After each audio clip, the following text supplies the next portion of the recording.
Presentation, onboard AI to your projects. Yes. Okay, great. Let me get my presentation video. Okay, great. For your interest, Raphael, in this topic of how to onboard your AI to your projects. And this is really a discussion about context engineering. And so the problem is that AI LLMs have been trained to have incredibly broad knowledge, history, finance, tech, just very broad knowledge, but not enough specific knowledge about your project that you're working on, your use case. So the solution is something called context engineering. And that's where you give AI LLMs all of the information it needs so that it can collaborate with you more efficiently. And so with the context, it's able to perform tasks more accurately. It will reduce hallucinations, and it will reduce incorrect assumptions, because that's what AI is really good at, just making assumptions and going off into like random directions you don't want it to. And so you may have heard the term prompt engineering, and now I'm talking about context engineering. So I just want to briefly talk about what the difference is. Prompt engineering is modifying the behavior of LLMs when people prompt them. So that's usually done through system prompts, but it can also be done through at the moment that the user is typing in the message and hits send.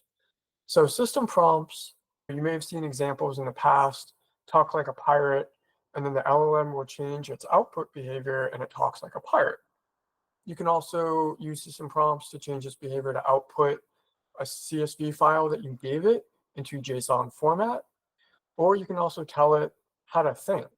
And so a popular way that has been done in the past before reasoning models like O3 and Gemini 2.5 came out were to tell it, think step by step and show your work. So this is really good for math problems.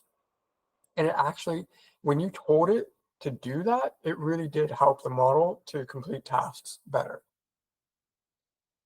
So context engineering is different than prompt engineering in that you're giving AI LLMs all of the information that it needs to carry out their desired function. Prompt engineering is about behavior, and context engineering is about the information it has. This could be business information, like the market segment that the business is in, its customers. It could be the task descriptions and explanations of it. It can be what are called few-shot examples. And if people want me to go in depth into these, I can, but I'm actually just gonna go over these really briefly. RAG is retrieval augmented generation. So that is database. That's a database essentially. I see that someone has raised their hands. Yes. Yeah. I just want to ask, like, this, just to make a distinction between like context engineering and like fine tuning the model, like, just to separate those. This is not fine tuning where that has a forever effect on the LLM.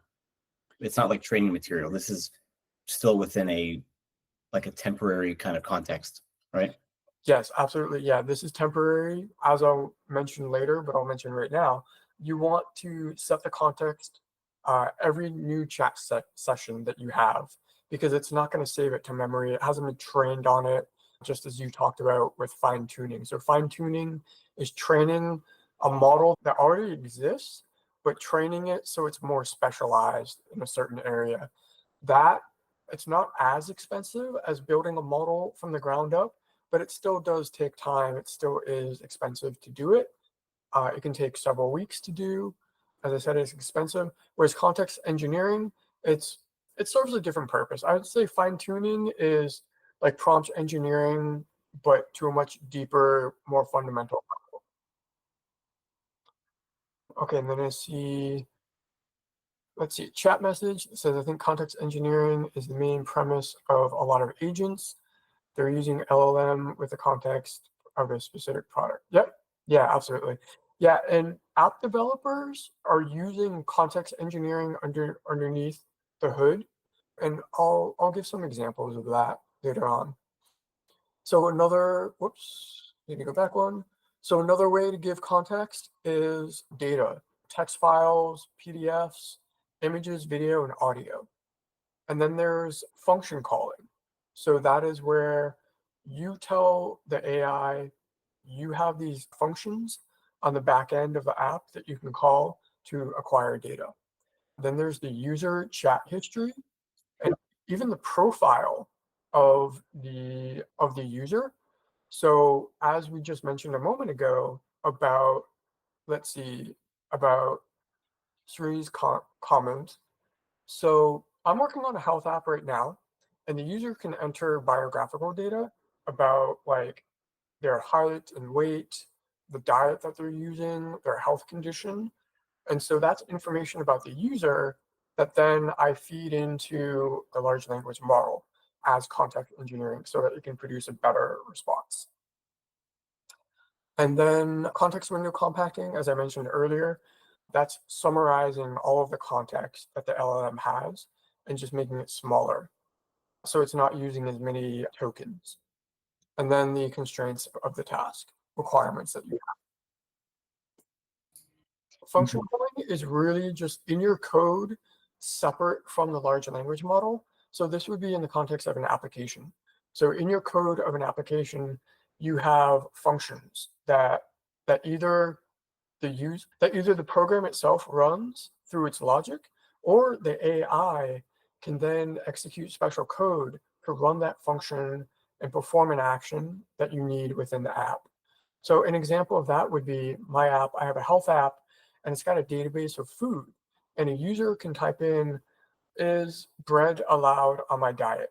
And then the LLM can recognize that the user wants to access the database. And the LLM will use some special code to call the function, which then queries the database. So it uses the same kind of query strings that the app would use, and it's getting the data from the database, and then it's bringing it into its own context, and it's using that as information to generate the response to the user. So it's a way of executing code. Okay. If you could do me a favor, Raphael, and monitor the chat for anything that I need to respond to. Otherwise, we're probably running out of time, and I just want to get through the slides. Did I talk about this or context windows? Okay, yeah. I love this quote from Albert Einstein, and this is what my first sentence is based on. So Albert Einstein once said, everything should be made as simple as possible, but not simpler. And so I like to think of context windows as use as little of the LLM's context window as possible, but no less. And this is because it saves on token costs. So if you're using reasoning models today, like Gemini 2.5 or ChatGPT 03, its reasoning will generate a lot of tokens, and that can be expensive. That costs money. And so also a reason that you want to use as little of the context as possible is it reduces the chance of the model getting confused by noise. If you just think of someone who started their first day on a job and everyone is just telling them like so much information, they're going to be confused and lost on what they really need to focus on. And then the final reason is to ensure that the user prompts, because when you're using context engineering, you yourself are adding context to the large language model, but then you may also have a user who's trying to use your app, and they're also adding their own context. And so if you fill it with the app's context, the user will be able to add their context, but the context that you want in that LLM window is going to get truncated. It's going to get pushed out. And so it will lose that knowledge that you really want it to have. Okay, so how to start? So does everyone have a general idea on what context engineering is before I go further and how to like actually implement this? Going once, twice. Okay. Okay, so how to start? You want to think about this as though you're onboarding a new employee or team member to your project. That has really helped me. And in fact, I even call this the AI onboarding system. So what you want to do is you want to collect or create files that contain information that the AI needs. This can be PDFs, it can be markdown files, it can be images. I think Judy mentioned earlier that she gave the AI images. And so that's an example of adding context and context engineering. And then you want another way that you can have it start is you can work with it for a while and then, or at the beginning of a task, and you can ask it, what information do you need in order to accomplish the task? So first you would say, hey, I'm trying to do this and that. This is the task that I want us to accomplish. What information do you need? And the AI is really good at knowing what information it needs. And so here's an example of how I used it. So I was coding my health app, and I'd already worked with the AI for quite a while in a coding session. And so it had already done a bunch of searches in my code files, my folders. And so it knew my project structure, but it wasn't written down anywhere. And I didn't want to go through the problem of starting a new conversation with the AI and then it just forgot and didn't know the context of my project. So I told it, save the information that you know about the project structure to an MD file. And I don't know how well you can see this image. It lists my client folder, my backend folder. And for example, in my backend folder, I have a models subfolder, which is my database schema files. So next time in the future, when I'm working with the AI and I've onboarded it and it's read this project structure file, and then I say, hey, I need to create a new database schema file, it now knows where to save and create those files.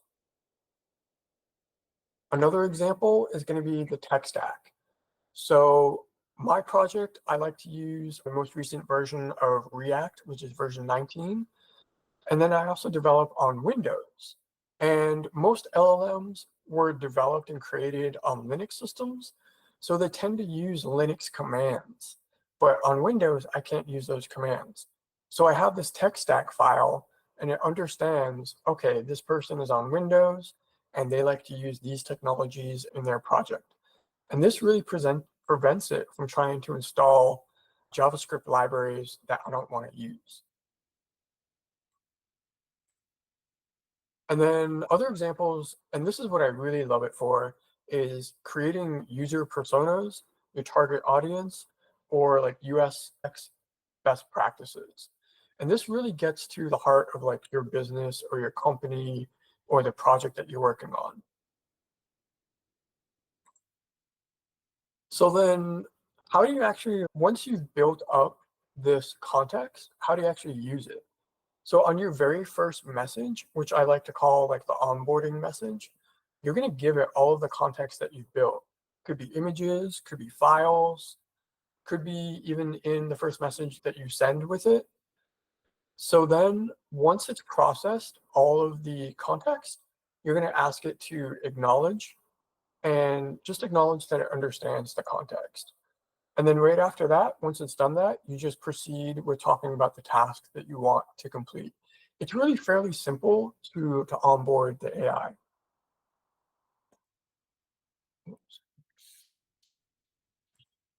And then, and I'm almost done. I think this is the last slide right here. And so this is going to be an ongoing process. And so you want to iterate. So as you see how the AI LLM responds to your context, you want to keep iterating to improve its contextual understanding of your needs. It's not going to be perfect. I don't think that's possible because as you're developing on your project or in your use case, context is always changing. The world is moving rapidly. So you're always going to need to keep updating the context that you give your AI. And with that, I am done and open to your questions and also open to your feedback. This is the first time that I've presented this information in a live presentation setting. I do have a blog post that Raphael read, and we should share that with everyone. And that might give just a little bit more information.